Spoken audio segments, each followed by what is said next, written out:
लेकिन हम लोग इतने आलसी हैं। कहो सीताराम करो, रामायण पढ़ लो, गुरुजी सिर दर्द कर रहा, आंखें दर्द कर रही। वो अभी कहे तो पिक्चर देखो पिक्चर, हाँ गुरुजी ताक बैटरी चार्ज में लगा दियो। ठटरी के बारे न कटा है, आगी के लगे हैं, बताओ तो है? इन्हें रामचरितमानस पढ़ने में सिर दर्द होता है, रामायण पढ़ने में सिर दर्द होता है, राम राम कहने में सिर दर्द होता है, कथा में बैठने में शरीर दर्द होता है। अभी ठुमका लगवा लो, डीजे लगवाओ, आ ला ला ला ला, पूरी रात नाचेंगे फिर भी पैर दर्द नहीं करेगा। हमने कुछ माताओं को देखा, तुम लोगों की बात नहीं कर रहे, बड़हलगंज की माताएं नहीं, वेस्ट इंडीज की माताएं। हमने कुछ माताओं को देखा, वो अपने पतियों से कहते हमारी तो तबीयत ठीक नहीं, सिर दर्द हो रहा, कमर दर्द हो रही, हमारे घुटना दर्द हो रहा, हमसे चला नहीं जा रहा। अभी कह दो शॉपिंग मॉल जाना है, 20 मंजिल चढ़ जाएंगी, 20 मंजिल चढ़ जाएंगी। आओ और कह दो चाय बनाओ, चाय चाय नहीं बनाने, हमारी तबीयत ठीक नहीं है, बगल में यहां लड़ाई ठनिया बैठी। इसीलिए हमारी प्रार्थना है, कर्मयोगी होना चाहिए मनुष्य को। क्या होना चाहिए? जोर से बोलो, कर्मयोगी होना चाहिए। राम जी कर्मयोगी हैं, ये राम जी का 11वां गुण है। अच्छा, राम जी का 12वां गुण कौन सा है? राम जी का 12वां और अंतिम गुण है धर्म परायण। राम जी धर्म पर चलते हैं, इसलिए कर्म भी करना है और धर्म पर भी चलना है। और जो धर्म पर चलेगा उसी का राज्य सदा सदा के लिए यहां पृथ्वी पर स्थापित रहेगा। बोलो सीताराम, जोर से बोलो। वैसे कई बार नकल तो बेकार होती है, नकल करने वाले फेल हो जाते। 2 सगे भाई पेपर देने बैठे बड़हलगंज में, पेपर देने एग्जाम में बैठे 2 सगे भाई, एक का नाम चंगीलाल, एक का नाम मंगीलाल। दोनों सगे भाई एग्जाम में बैठे तो जैसे ही बैठे तो अपने बाप का नाम दोनों ने अलग अलग लिखा। एक ही बाप के बेटे थे, नाम अलग अलग। मास्टर ने पूछा एक बात बताओ, तुम लोगों को शर्म नहीं आती? एक ही बाप के बेटे होकर के दोनों ने अलग अलग नाम क्यों लिखे? बोले मास्टर हमने समझा कहीं आप ये ना समझो कि दोनों ने आपस में नकल मारी है। बताओ, अब ये नकल भी कर रहे पर अकल नहीं लगा रहे। कुछ लोग नकल करते हैं, अकल नहीं लगाते। एक आदमी और एक गुरुजी का चेला, राज नहीं काहू ही व्याप। लेकिन एक बात है, कहना सरल है, सुनना सरल है, चलना बड़ा कठिन है। कई लोग कह देते हाँ हाँ ठीक है, सुनते नहीं, सुन भी लेते, करते नहीं। जितने लोग कथा में बैठे उन्हें कथा में बढ़िया बात लग रही, हाँ गुरुजी सही कह रहे, लेकिन जैसे ही कथा से उठते ठीक आई है, अब कौन पढ़े, मानते नहीं। पर एक बात बोले, आज मानो ना मानो कल मानना ही पड़ेगा। अगर तुम्हें आनंद चाहिए तो परमानंद की भक्ति करनी ही पड़ेगी। किसकी भक्ति? बोलो बोलो बोलो, किसकी भक्ति? अच्छा एक बात हो, सुखी कौन कौन होना चाहता? हाथ उठाओ। होना चाहते हो? बोलो, जोर से बोलो। अगर सुखी होना चाहते हैं तो एक ही उपाय है, सब सुख लहे, सब सुख लहे तुम्हारी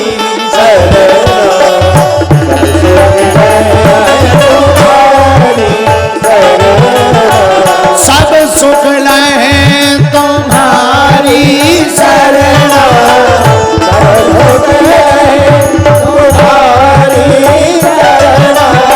कौन कौन सुखी होना चाहता? हाथ उठाओ। उपाय करना पड़ेगा। पूछो क्या? शरण में आ जाओ। जो शरण में आता है उसकी मरण नहीं होती है।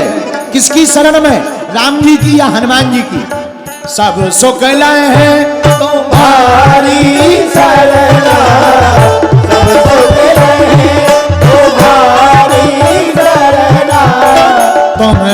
रक्षक काहू को डरना,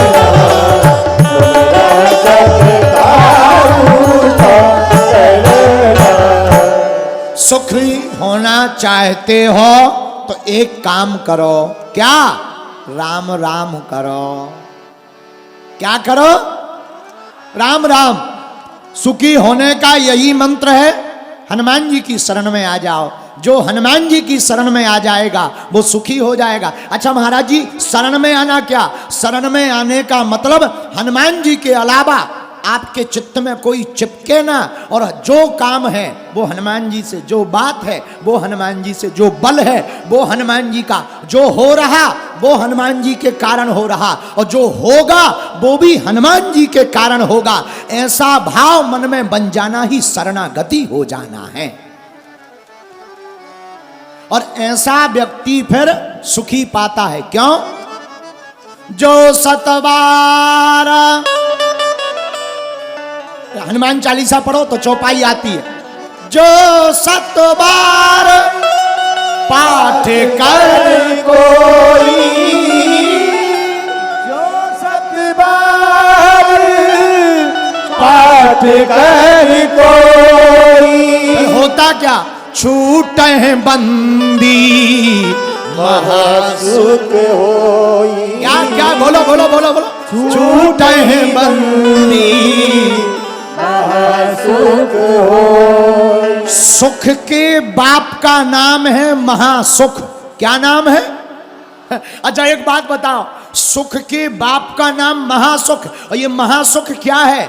महासुख, सुख, सुख का मतलब दुखी ना होना, और महासुख का मतलब कभी दुख जीवन में ना आना। तो कौन कौन महासुख पाना चाहता? अगर आप महासुख पाना चाहते तो मेरे पागलों, बड़हलगंज के लोगों, एक ही उपाय है। आज ही कथा में प्रण ले लो, जब तक जिएंगे हनुमान जी के चरणों के दास होकर के रहेंगे। और अगर आपने प्रण ले लिया, आज से हमारी जिंदगी हनुमान जी के हवाले, तुम जानो तुम्हारा काम जाने। मेरे पागलों, तुम्हारी जिंदगी में 4 चांद ना लग जाएं तो कह देना। हाँ? बोलो जय सिया राम। लेकिन हाँ, हनुमान जी के हो गए फिर गड़बड़ मत कर देना, मुड़ मत जाना, वरना बाप बाप होता है, बेटा बेटा होता। बोलो सीताराम, जोर से बोलो। हनुमान जी जगत के बाप है, राम जी जगत के बाप है। अगर तुम मुड़ गए तो गड़बड़ हो जाएगा, ऐसे समझो। एक बार एक लड़का, बड़हलगंज का लड़का, गणित सीख कर घर आया। गणित सीख कर उसने सोचा चलो माता जी को गणित का चमत्कार दिखाएं। माता जी ने मकर संक्रांति के नजदीक तिल के 2 लड्डू प्लेट में रखे, ले बेटा खा ले। बेटा बोला माँ ये कितने लड्डू हैं? माँ बोली 2 हैं। बेटा बोला नहीं माँ, हम 3 सिद्ध करके बताएंगे, 3 है। माँ बोली बेटा अब भले ही तुम सिद्ध 3 करो, पर हैं तो 2। बेटा बोला गिनो। माँ ने गिने 1 2। बेटा बोला 2 और 1 3। माँ बोली बेटा पर लड्डू तो 2 हैं। बेटा बोला 3 है, गिन के बताओ। माँ ने फिर गिना 1 2। बेटा बोला 2 और 1 3। वहीं बगल में बाप बैठा था। पिताजी बोले बेटा तू ठीक कह रहा, लड्डू 2 नहीं 3 है, तेरी माँ मूर्ख है। बेटा को लगा हमारी गणित सफल हो गई, लेकिन बाप तो बाप होता है। बाप बोला बेटा एक काम करो, लड्डू 3 है, माँ मूर्ख है, अनपढ़ है, उसे क्या पता, पर एक काम करते हैं, 1 लड्डू हम खा लेते, 1 लड्डू तेरी माँ खा लेगी, तीसरा तू खा लेना। लो बताओ, ठिकाने लग गए। और बाप ने खा लिया, माँ ने खा लिया। अब बेटा बोला हमें 2 लड्डू। बाप बोला जो तीसरा वाला था वो कहाँ है? तीसरा वाला खाओ जो तीसरा था। बेटा बोला वो तो गणित का खेल है। बाप बोला यही हमारा खेल है। बोलो सीताराम, जोर से बोलो। इसलिए कभी भी गुरु से और बाप से नहीं भिड़ना चाहिए। गुरु गुरु होता, बाप बाप होता। ऐसे ही एक बार 2 चेले, गुरुजी बैठे थे आसन पर, तखत पर, चौकी पर। उनसे कहा चेलों से तुलसी पत्ता ले आओ, तुलसी पत्ता। अब चेलों को जाना नहीं था, शिष्यों को, तो एक दूसरे से बोले एक बात बताओ, तुलसी का पत्ता होता कैसा है? दूसरा बोला है तुम्हें पता नहीं, लंबा लंबा केले जैसा। अब गुरुजी ने सोचा बड़े मूर्ख हैं, बताओ ये तुलसी पत्ता नहीं जानते। दूसरा बोला गुरुजी पीला होता है। गुरुजी समझ गए कि ये मूर्ख बना रहे हैं ना, जाना नहीं है। गुरुजी बोले बेटा तुम तुलसी पत्ता लेने मत चलो, हमारी चौकी उठाओ, हमें तुम बाग में ले चलो, हम तोड़ लेंगे। और जब चौकी उठाई पसीना मार गया, शरीर टूट गया। गुरुजी बोले बस यहीं रोक दो, यही तुलसी पत्ता है। फिर गुरुजी चेलों की तरफ देख के बोले अब ध्यान रहेगा तुलसी पत्ता। मन ही मन कहने लगे इससे अच्छा तो तुलसी पत्ता तोड़ लाते जो वजन उठा रहे। बाद में बोले गुरुजी दुनिया भूल जाएंगे पर कभी तुलसी पत्ता नहीं भूलेंगे। बोलो सीताराम, जोर से बोलो। इसीलिए बाप बाप होता है, बेटा बेटा होता है। मेरे पागलों, तुम्हें महासुख चाहिए, तुम्हें आनंद चाहिए तो एक ही काम करो, सब सुख लहे तुम्हारी शरण,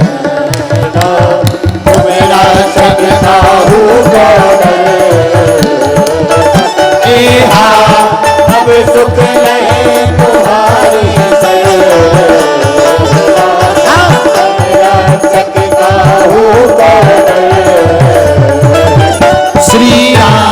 श्री राम जय राम जय जय राम।